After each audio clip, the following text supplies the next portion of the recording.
33,000 കോടി രൂപയാണ് മാറ്റിവെച്ചത്.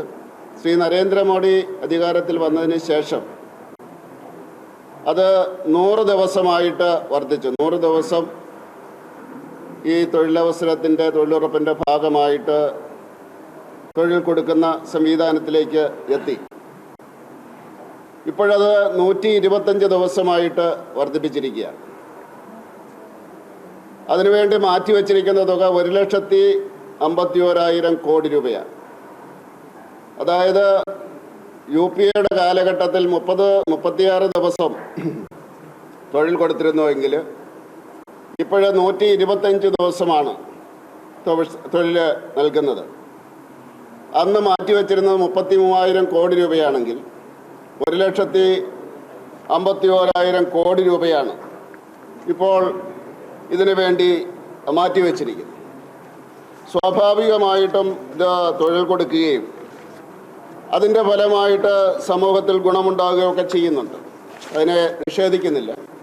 പക്ഷേ അതോടൊപ്പം തന്നെ ഇത് ആസ്തി അടിസ്ഥിതമായിട്ടുള്ള ഒരു പ്രവർത്തനമാക്കി മാറ്റിയിട്ട് ഭാവിയിൽ ഗുണം ചെയ്യുന്ന രീതിയിലേക്ക് ഇത് മാറ്റുകയാണ്. അതുകൊണ്ട് ഇതിന് ഊന്നൽ കൊടുക്കുന്നത് ജലസുരക്ഷയുടെ കാര്യത്തിലാണ്. ജലം ലഭ്യമാക്കുന്നതിന്, കുടിവെള്ളത്തിനും അതുപോലെ തന്നെ ജലസേചനത്തിനും വേണ്ടി അതിനുവേണ്ടിയുള്ള സാഹചര്യം ഒരുക്കുക.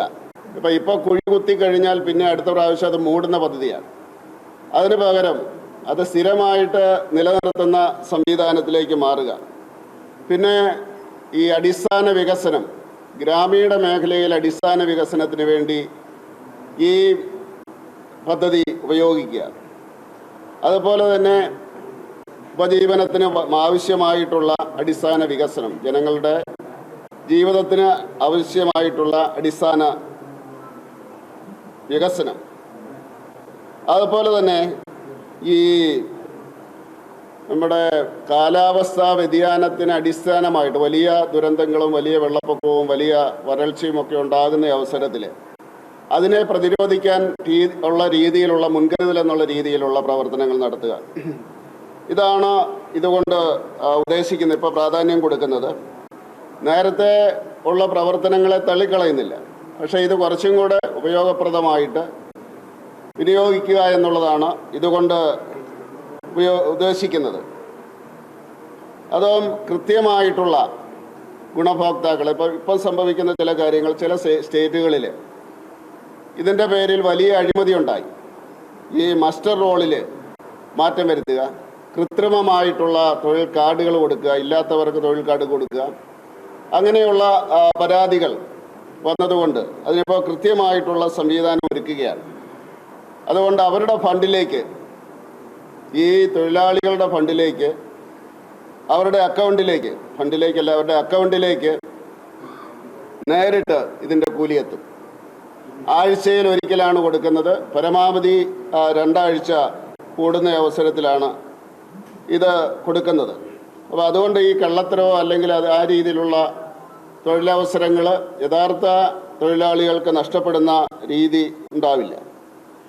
മറ്റൊന്ന്, ഇത് ഒരു കോഓപ്പറേറ്റീവ് ഫെഡറലിസത്തിൻ്റെ ഭാഗമായിട്ട് 60:40 എന്നുള്ള രീതിയിലാണ്. കേന്ദ്രം 60% കൊടുക്കും, സംസ്ഥാനം 40% ഉപയോഗിക്കും.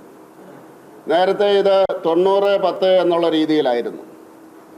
അപ്പോൾ ഇതിൻ്റെ അകത്ത് നോർത്ത് ഈസ്റ്റേൺ സംസ്ഥാനങ്ങളിലും അതുപോലെ തന്നെ ഹിമാലയൻ സംസ്ഥാനങ്ങളിലും ഇപ്പോഴും 90-10 എന്നുള്ള രീതിയിലാണ്. കേന്ദ്ര ഭരണ പ്രദേശങ്ങളിൽ നേരത്തെ പോലെ തന്നെ 100%. മറ്റ് സംസ്ഥാനങ്ങളിൽ 60:40 എന്നുള്ള രീതിയിലാണ് ഇത് കൊടുക്കുന്നത്. 14ാം ഫിനാൻസ് കമ്മീഷൻ്റെ നിർദ്ദേശത്തിൻ്റെ അടിസ്ഥാനത്തിൽ കൂടുതലായിട്ട് സംസ്ഥാനങ്ങളെ സാമ്പത്തികമായിട്ട് ശാക്തീകരിക്കുന്നതിന് വേണ്ടി അവർക്ക് ഈ ടാക്സ് ഷെയറിൽ നേരത്തെ 32% 42% വർദ്ധിച്ചു. അപ്പോൾ ആ രീതിയിൽ എല്ലാം വളരെ സുതാര്യമായിട്ട് മാറ്റുന്നു. ഈ ഡിജിറ്റൽ ട്രാൻസ്ഫർ കൂടാതെ ജിയോ ടാഗിംഗ് സംവിധാനം, റിയൽ ടൈം അറ്റൻഡൻസും ഇത് ഉറപ്പുവരുത്തും. ജിയോ ടാഗിംഗ് ഉണ്ടാകും, റിയൽ ടൈം അറ്റൻഡൻസ്, അതായത് അവർ വർക്ക് ചെയ്യുന്നുണ്ട് എന്നുള്ളതിൻ്റെ തെളിവുണ്ടാകും. അതിന് ആ രീതിയിലുള്ള അറ്റൻഡൻസ് നടപ്പിലാക്കുന്നുണ്ട്. മറ്റൊന്ന്, പഞ്ചാബ്, ഹരിയാന, ആന്ധ്രാപ്രദേശ്, തെലങ്കാന ഇങ്ങനെയുള്ള സംസ്ഥാനങ്ങൾ, അതായത് നെല്ലും ഗോതമ്പും ഒക്കെ കൂടുതൽ ഉൽപ്പാദിക്കുന്ന സംസ്ഥാനങ്ങൾ നിരന്തരമായിട്ട് ആവശ്യപ്പെട്ടിരുന്നു ഈ തൊഴിലുറപ്പ് പദ്ധതിയുടെ ഫലമായിട്ട് കാർഷിക പ്രവൃത്തികൾക്കായിട്ട് തൊഴിലാളികളെ കിട്ടുന്നില്ല എന്ന്, അതുകൊണ്ട് അതിനുവേണ്ടിയുള്ള സംവിധാനം ഒരുക്കണം എന്നാവശ്യപ്പെട്ടിരുന്നു. അതുപോലെ കർണാടകയും മഹാരാഷ്ട്രയും അവരുടെ വിളവെടുപ്പും വിതയും പലപ്പോഴും വ്യത്യസ്തമായിട്ടുള്ള സമയങ്ങളിലായതുകൊണ്ട് അവർക്കും ഈ സംവിധാനം വേണം എന്നാവശ്യപ്പെട്ടിരുന്നു. അതുകൊണ്ട് 60 ദിവസം, പരമാവധി 60 ദിവസം സംസ്ഥാന ഗവൺമെൻറ്റിന് തീരുമാനിക്കാം. അത് തീരുമാനിക്കുന്ന സംസ്ഥാന സർക്കാരാണ് എത്ര ദിവസം വേണോ, ഏത് ജില്ലകളിൽ വേണം. ഇപ്പോൾ നമ്മളെ കേരളത്തെ സംബന്ധിച്ചിടത്തോളം നെല്ല് വിതയ്ക്കുന്ന ആ രീതിയിലുള്ളത് കുട്ടനാട്, അതുപോലെ തന്നെ പാലക്കാട് സ്ഥലങ്ങളിലാണ്. അവിടെ സംസ്ഥാന സർക്കാരുകൾക്ക് തീരുമാനിക്കാം. ഇനി വേറെ ഏതെങ്കിലും കാർഷിക ആവശ്യങ്ങൾക്ക് വേണ്ടി ഇത് ഉപയോഗിക്കണമെങ്കിൽ മറ്റ് ജില്ലകളിൽ അതിനുവേണ്ടി സംസ്ഥാന സർക്കാരിന് തീരുമാനിക്കാം. പക്ഷേ 125 ദിവസം എന്നുള്ളതിൽ ഒരു കുറവും വരില്ല. 125 ദിവസം കൃത്യമായിട്ട് തൊഴിലവസരം കൊടുത്തിരിക്കും. അതിൻ്റെ കണക്കെടുക്കുന്നത് 18 വയസ്സിൽ മുകളിലുള്ള ഇതിനു വേണ്ടി പ്രവർത്തിക്കാൻ തയ്യാറാക്കുന്നവരുടെ ലിസ്റ്റ് ഉണ്ടാക്കുന്നത് സംസ്ഥാന സർക്കാരാണ്. അപ്പോൾ ഈ രീതിയിൽ സമഗ്രമായിട്ടുള്ള ഒരു പ്രവർത്തനത്തിന് വേണ്ടിയാണ് ശ്രമിക്കുന്നത്. ഇത് 6 മാസത്തിനുള്ളിൽ നടപ്പിലാക്കണം. അതുവരെയും പഴയ രീതിയിലുള്ള സംവിധാനം തുടരുന്നതായിരിക്കും. 6 മാസം കഴിയുന്ന അവസരത്തിൽ ഈ പദ്ധതി നടപ്പിലാക്കും. കേന്ദ്രവും അതുപോലെ സംസ്ഥാനവും കൂടെ കൂടിയുള്ള ഒരു പദ്ധതിയായിട്ട് ഇത് നടപ്പിലാക്കുന്നതാണ്. ഇതിനെപ്പറ്റി മാധ്യമങ്ങൾ തീർച്ചയായിട്ടും വ്യത്യസ്തമായിട്ടുള്ള അഭിപ്രായങ്ങൾ പല ഭാഗത്തുനിന്നും വരും. അതെല്ലാം തന്നെ പ്രചരിപ്പിക്കുകയും ജനങ്ങളിൽ യഥാർത്ഥമായിട്ടുള്ള ഇതിൻ്റെ ഗുണഫലങ്ങളെപ്പറ്റി അറിയിക്കുകയും ചെയ്യണമെന്ന് അഭ്യർത്ഥിക്കുന്നു. അല്ല, സംസ്ഥാനങ്ങളുമായിട്ടുള്ള ധാരണകൾ എന്ന് പറഞ്ഞത് നടപ്പിലാക്കുകയല്ല, പദ്ധതികൾ നടപ്പിലാക്കുകയാണ്. അത് സംസ്ഥാനം തീരുമാനിക്കുന്നത്. മിക്കവാറും കാര്യങ്ങളുടെ സംസ്ഥാനത്തിൻ്റെ അധികാരത്തിലേക്കാണ് വരുന്നത്. കേന്ദ്രത്തിൻ്റെ ഒരു ഔട്ട്ലൈനായിട്ടാണ് കൊടുക്കുന്നത്. ഇന്ന പദ്ധതികൾ കേന്ദ്രം കൊടുക്കുന്നത് ഫണ്ട് 1,51,000 കോടി രൂപ. പിന്നെയുള്ളത് 125 ദിവസം. പിന്നെ അതിൻ്റെ കോമ്പൻസേഷനും അങ്ങനെയുള്ള കാര്യങ്ങളൊക്കെ സംസ്ഥാനമാണ് തീരുമാനിക്കുന്നത്. അത് തൊഴിലില്ലായ്മ വേതനം കൊടുക്കുന്നത് നേരത്തെ പോലെ തന്നെ അതൊക്കെ അത് സംസ്ഥാനത്തിന് തീരുമാനിക്കാം. സംസ്ഥാനത്തിൻ്റെ രീതി അനുസരിച്ച് വേണ്ട. നമ്മൾ നിയമം ലോക്സഭയിൽ പാർലമെൻറ്റ് പാസ്സാക്കിയില്ല. പാർലമെൻറ്റ് പാസ്സാക്കി കഴിഞ്ഞാൽ സാധാരണ രീതിയിൽ പ്രസിഡന്റ് ഒപ്പുവെച്ച് കഴിഞ്ഞാൽ അത് നടപ്പിലാക്കുക. അപ്പോൾ അതുകൊണ്ട് ആ രീതിയിൽ നടപ്പിലാക്കും. പിന്നെ വ്യത്യസ്തമായിട്ടുള്ള അഭിപ്രായമുണ്ട്. ഒരു പദ്ധതി പുതിയതായിട്ട് കൂടുതൽ ഇൻട്രൊഡ്യൂസ് ചെയ്യല്ലേ, ഇതിൻ്റെ അസറ്റ് നിർമ്മാണമാണ് നേരത്തെ കഴിഞ്ഞും പ്രധാനമായിട്ടുള്ളത്. നേരത്തെയും വർക്ക് അതേ വർക്കുകളൊക്കെ തന്നെയായിരിക്കും. കുറച്ചും കൂടെ ഈ 4 കാര്യങ്ങളാണ് ജലസംബന്ധമായിട്ടുള്ള കാര്യങ്ങൾ, പ്രകൃതിയുടേത്, അതുപോലെ തന്നെ അടിസ്ഥാന വികസനം, അങ്ങനെയുള്ള കാര്യങ്ങൾക്കാണ് ഉപയോഗിക്കുന്നത്.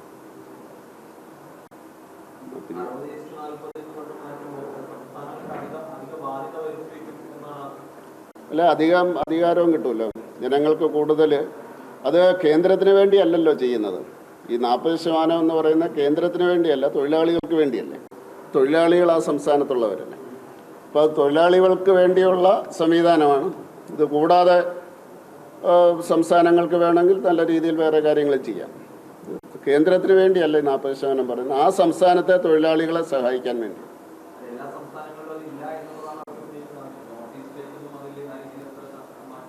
ഇല്ലല്ലോ, നോർത്ത് ഈസ്റ്റിൽ ഇപ്പോഴും പഴയതുപോലെ തന്നെയാണ്, മാറ്റമില്ല. നോർത്ത് ഈസ്റ്റിന് പഴയ സംവിധാനത്തിൽ തന്നെയാണ്. നോർത്ത് ഈസ്റ്റ് ഹിമാലയൻ സംസ്ഥാനങ്ങൾ അവിടെയെല്ലാം തന്നെ പഴയ രീതിയിലാണ് വരുന്നത്.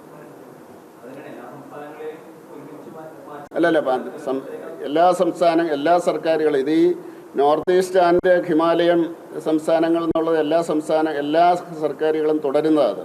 അവർക്ക് പ്രത്യേക പരിഗണന എന്നുള്ളത് അത് പ്രത്യേകിച്ചായിട്ടുള്ള രീതിയല്ല.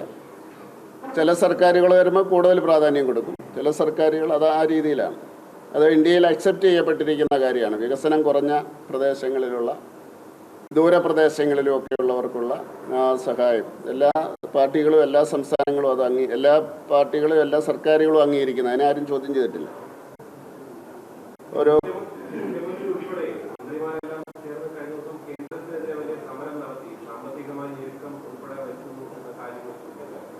അത് തന്നത്തെ ഞെരുങ്ങുകയാണ്. ഇപ്പം എന്ത് ചെയ്യാൻ പറ്റും? ഈ സർക്കാർ അധികാരത്തിലേറുമ്പോൾ ഏതാണ്ട് 1.5 ലക്ഷം കോടി 1,1.4 കോടിയുടെ ആയിരുന്നു തോന്നുന്നു കടമുണ്ടായിരുന്നു. ഇപ്പോൾ അത് 5 ലക്ഷം കോടിയുടേതായിട്ട് വർദ്ധിച്ചിരിക്കുന്നു. എത്രയാണ്? ഏതാണ്ട് 230% വർദ്ധിച്ചിരിക്കുകയാണ്. കടം വർദ്ധിച്ചിരിക്കുന്നത് 10 വർഷം കൊണ്ട്. അതേസമയം നിങ്ങൾ മനസ്സിലാക്കേണ്ടത് ആയിരക്കണക്കിന് കോടി രൂപ സംസ്ഥാനം കൊടുക്കാൻ തയ്യാറാണ് സെൻട്രലി സ്പോൺസേഡ് ആയിട്ടുള്ള പദ്ധതിയുടെ അടിസ്ഥാനത്തിൽ. 60% കേന്ദ്രത്തിൻ്റെയും 40% സംസ്ഥാനത്തിൻ്റെ ആയിട്ടുള്ളത്. അത് കേരളം ഉപയോഗിക്കുന്നേയില്ല. കേരളം അങ്ങനെയുള്ള പദ്ധതികൾ അത് മറ്റ് സംസ്ഥാനങ്ങൾ വളരെ ശക്തമായിട്ട് ഇടപെടുകയും അവർ ഉപയോഗിക്കുകയും ചെയ്യുന്നുണ്ട്. അപ്പോൾ എന്തുകൊണ്ടാണ് ഈ കടം വർദ്ധിപ്പിച്ചിട്ട് കടം മതി, ഞങ്ങൾക്ക് കടം മതി, കേന്ദ്രത്തിലെ സൗജന്യമായിട്ടുള്ള ഫണ്ടുകൾ ഇത് കൊടുക്കുന്ന ഗ്രാൻറ്റ് വേണ്ട എന്ന് പറയുന്നത് എന്തുകൊണ്ടാണെന്ന് ജനങ്ങളെ പറഞ്ഞ് ബോധ്യപ്പെടുത്താനുള്ള ബാധ്യത ഇവിടുത്തെ സർക്കാരിനാണ്. ഇത് ഇങ്ങനെ പോയാൽ എവിടെ ചെന്ന് അവസാനിക്കും? കേരളം പോലെയുള്ള സംസ്ഥാനത്തിന് നമുക്കറിയാമല്ലോ, നമ്മുടെ വരുമാനം എന്ന് പറയുന്നത് ഒന്ന് റെമിറ്റൻസാണ്, വിദേശത്തു നിന്ന് വരുന്ന പണമാണ്. പിന്നെയുള്ളത് മദ്യത്തിൻ്റെതാണ്, പിന്നെ ലോട്ടറിയാണ്. എല്ലാവരും അക്സെപ്റ്റ് ചെയ്യുന്നതാണ് നമ്മുടെ വരുമാനം എവിടെ എന്നുള്ളത്. അപ്പോൾ അങ്ങനെയുള്ള ഒരു സംസ്ഥാനത്ത് ഇങ്ങനെയുള്ള കടം കൂട്ടിയാൽ കേന്ദ്രത്തിൽ നിന്ന് കിട്ടുന്ന പണം കൂടുതലായിട്ട് തമിഴ്നാടും കർണാടകയും ഉപയോഗിക്കുന്നു. രണ്ടും BJP ഭരിക്കുന്ന സംസ്ഥാനങ്ങളല്ല. അവിടെ ഇതുപോലെ തന്നെ രാഷ്ട്രീയ ആരോപണങ്ങളുണ്ട്. അവരെതിർക്കുന്നുണ്ട്, കേന്ദ്രത്തെ എതിർക്കുന്നുണ്ട്. പക്ഷേ ഫണ്ട് അവരുപയോഗിക്കുന്നുണ്ട്.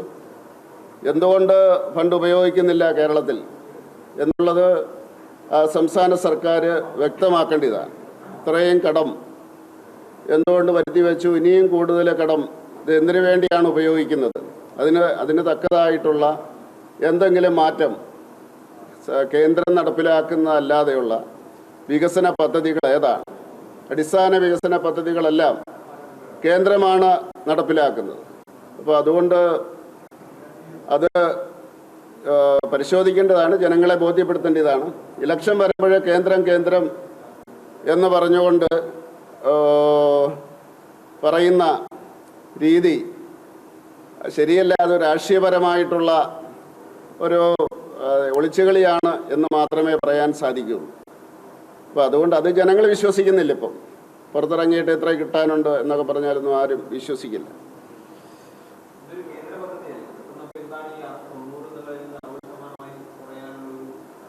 അല്ല, കൂടുതൽ തൊഴിലവസരങ്ങൾ നൽകുന്നതുകൊണ്ടാണ്.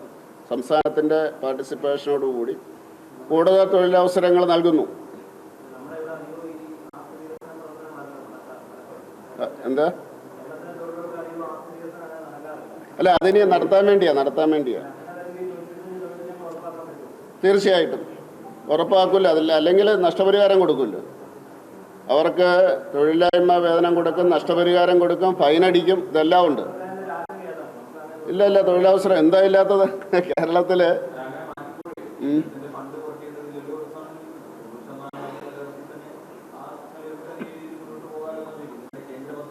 അല്ലല്ല, കൂടുതൽ വികസനം വേണമല്ലോ. നമ്മൾ നിന്നെടുത്ത് നിന്നാൽ പോരല്ലോ.